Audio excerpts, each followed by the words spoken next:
What has gone wrong for your team this year? Did you expect your team to contend? Well, I think you come out of spring training, you always hope for the best, but, we knew where we were last year. We had a tough time last year as far as just being young, and, we turned it over this year to a point where we are young, and we know we're going to have some growing pains to trade a lot of pitching away. But, early on, we did pretty good. I think, offensively we had some guys go, and then I think the injury bug kind of became our demise for the most part. Tell you what, it's a pleasure watching Chris Sale pitch, and he's one of the best pitchers in baseball. Kershaw won again last night. He's got a 1.82 earned run average, and I think Sales just went over 2. But what do you think his earned run average would be if he had to pitch in the National League and face some pitchers? Do you think it would be around what Kershaw's doing? That's interesting. I think it's tougher in the American League just because you got you're swapping a pitcher for David Ortiz type, and it's just tough. I think he would be able to probably lower that. I think also it's when you're doing that on a consistent basis, it's kind of like a football schedule, strength of schedule, to where if you're pitching that way all the time, you probably have a little more left 5 games down the road than you normally would. Now, you traded away Gordon Beckham, and I wonder, everything I've read, Robin, great guy, good guy in the community, and your organization has a lot of second basemen that are kind of like pushing their way to the major leagues. How tough is it to let a guy like Beckham go? It is tough. I mean, he was great in here, worker, anything you want to put on for, being in a clubhouse, being a teammate, work ethic, going out there and playing hard. I mean, he was great. Numbers-wise, it just didn't happen the way that, both of us wanted it to happen. And I think this is a chance for him to kind of get a clean slate. Still a talented player. I think you sometimes get into that rut where the baggage weighs you down, that I think now he's free and clear to go play, and I think a lot off his mind just to go and play. Robin, we're in the Yankee bubble being here in New York, so we analyze this team as someone that now has to prepare. You guys are terrible. I can't believe that. You guys would do that. I know, right? Well, we have to. But, just on the outside looking in, as you prepare for them, what kind of team are you preparing for over the next 3 days? You always look over there and you see the professionalism that's Derek. And I think a lot of it kind of, it's his last year, but they're always going to be dangerous. I think you even look at guys that they got new this year, and you can sit there and look at numbers and all that stuff, but in the end, if they put it together, they're pretty dang talented. I think when you see the kind of hitters that they have, so you never take anybody for granted. They might have a down week or month or whatever, but if they put it together, they're as good as anybody in the league. Talking with Robin Ventura, manager of the White Sox. Robin, they have not been able to hit very well, but this is a sport that seems like it's changed a lot. How different is it from, let's say, 10 years ago? I mean, how much offense has drained out of this game? Well, there is that. I think you're also looking at the arms that seem to be in the bullpen for most teams. Is you're seeing guys all at 97, 98. I think right. 10, 15 years ago, you didn't have that kind of depth.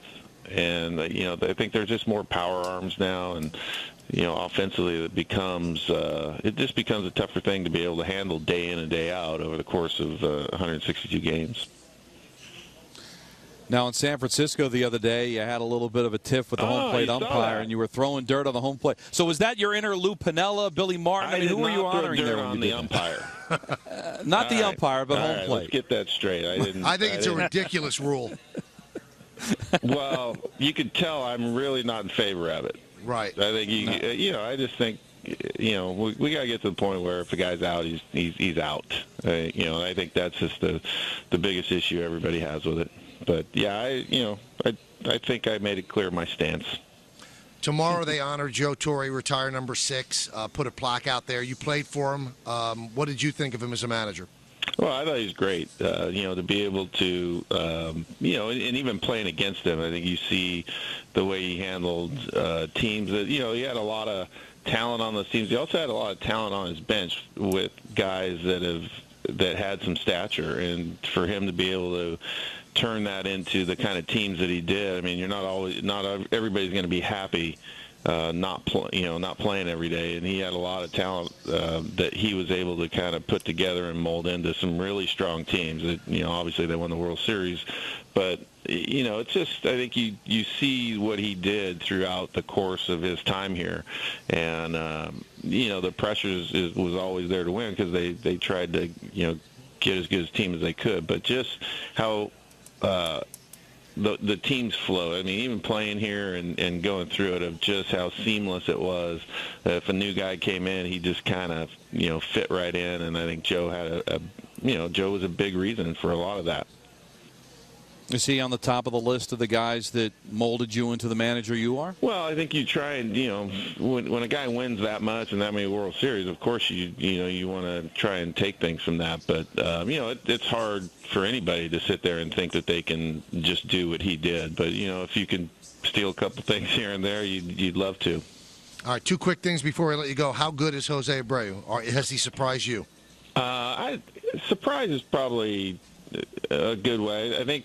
He's good. I mean, he's got power and everything else, but I think for me, just his maturity and everything, and that's been the biggest thing for us is we got a 3-hole hitter kind of out of nowhere. Basically, it's not through the draft or it wasn't a free agent signing. It was just we took a chance on this guy, and he's been a monster for us in the middle of our lineup. So yeah, I mean, you're surprised with as much as he's done this year as far as home runs and all that, but it's just fun to watch him. I think maturity-wise, he's just a great kid. All right, and the final thing. I work with two big Met fans. Our producer, Ryan Hurley, is a gigantic Met fan, and Don is a gigantic Met fan. And Ryan considers the Grand Slam single that you hit one of the greatest moments of his life. Don absolutely can't stand it. Don, explain to Robin why you can't stand it. We may have done this before, Robin. Again, I respect the moment, but because you lost the series anyway, and everybody was just so excited they wouldn't let you round the bases. You still lost the series. Right. I want to win the thing. No, I would too. Chambliss still made it around the bases, and they won the series. It's not on you. It's just that the Mets have at that point. I know. But my point is that earlier at Citi Field, they listed it as the third greatest moment in Mets history. That's a little high, don't you think? Yeah, I mean, you would like to say that that the win in the World Series twice would be two pretty big moments. So. But I can't believe that Michael Kay put me in the situation where now there has to be this perception that I'm disrespecting. I was at that game. It was one of the greatest moments. Well, I mean, everybody has an opinion. That's fine. But you know what he's not saying, Robin? I'm not going to sleep over it. He's not not criticizing you. He used to say it was a lack of professionalism on the team not to let you round the bases. That bothered him. That's my point, is that you're so overwhelmed with joy you still had work to do, and they wouldn't let you round the bases. That should be a game-winning grand slam, not a grand single. Yeah, I'm still not losing sleep over it.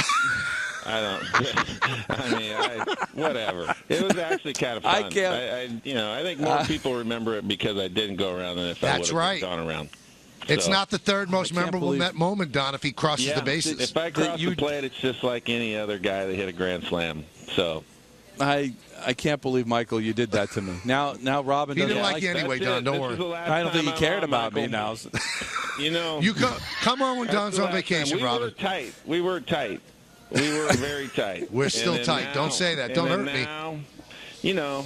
I mean, you got me out of my single slump, so that's right. I'm glad you remember that. Before this interview, Robin didn't know I was alive. Now he wants me dead. Alive. I don't know if you're well, but you're alive. Robin, good luck this weekend. Thank you, man. All right, I'll talk to you later.